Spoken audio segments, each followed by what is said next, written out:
This video is a commentary on bridge battle decision making, specifically at the macro level and not micro. We'll assume that Crazy's guide on fundamentals is common knowledge and will not explain bridge battle basics here. This is a game from a scrim from Zuko's POV that his 3 stack of NA players ran against the 3 stack of players from the Chinese server.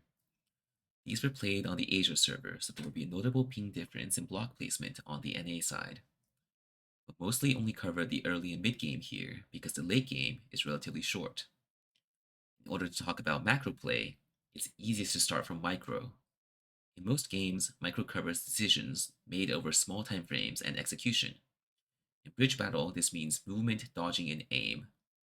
On the other hand, macro covers a different set of decisions made over a longer period of time, such as which bridge to build, which bridge to shoot at, and when to build or shoot. Build order is also encapsulated in macro decision making, but most players aim to get 10 block and legend bow in some order. The most common build paths are jumping from 3 block straight to 10, 6 block to 10, or 6 block to legend bow. Knowing these common builds gives information about what the enemy team is doing. As we load in, I'll talk about macro in the early game. There's not a ton of variability here. Every player has an elite bow. People will generally aim above bridge to fish for kills. In this phase, it's best not to shoot directly at the bridge. The shorter a bridge is, the faster it is to place blocks because it's closer to the spawner. Shooting at the bridge makes it easier for your opponents to gain economy.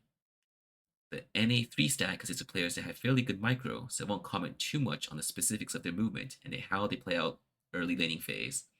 If you're a newer player that wants to work on movement, copying it can be instructional. As players reach 30 gold, the first data point will come into play. You can observe the build path that the enemy team will go. You can notice that only the left player on the enemy team upgrades to 6 block, while the others stay at 3. The 3 block players will upgrade to 10 block, very likely, whereas the 6 block player will likely get legend bow. It's important to keep in mind for later when we need to track bow cooldowns.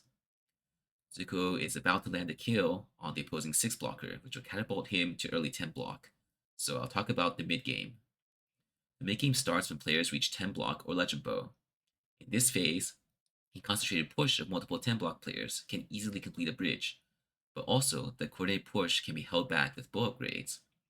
So, since Zuko hit 10 block early from the kill, he coordinates the push on the right bridge.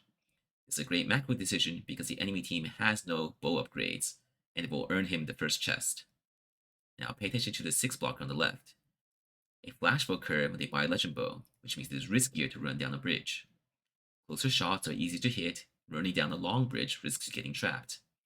Legend bow buy was not respected, which ends up with 2 players getting trapped here. As the enemy team starts acquiring legend bows, tracking cooldowns becomes very important. Now, Zuko is close to 70 gold to buy a legend bow, so let's talk about which bridge should be shot. We should focus on breaking the bridge that's longest or being built up the most. This is often the bridge with the most enemy team members, with the added benefit that it increases your chance that you land a kill or a trap. However, it's also worth noting that diagonally aimed shots break most blocks. This upcoming shot is aimed at the bridge that the enemy team is rotating off of. At the same time, a player stops by the bow shop, which means we are at risk again, and we end up getting trapped. We make the same mistake of not respecting the bow buy, and the 2 previous bow shots that were not aimed at the mid bridge cost us the chest there. Now, we have reached the final bridge scenario, so we're in late game. There are no more macro choices about which bridge to shoot or build, only when to do so. Here, it is the most important to have a feel for bow cooldowns. You want to space out your arrows with your teammates, not shooting at the same time they do, but also looking for windows where opponents' bow cooldowns are down. You don't want to run down the bridge when the enemies are ready to shoot at you. At this point, the enemy team has 2 legend bows. The best opportunity to run down the bridge is right after the 2 legend bow shots. One thing of note that the Chinese team is doing great here is rotating to middle block spawner to aim the shots diagonally.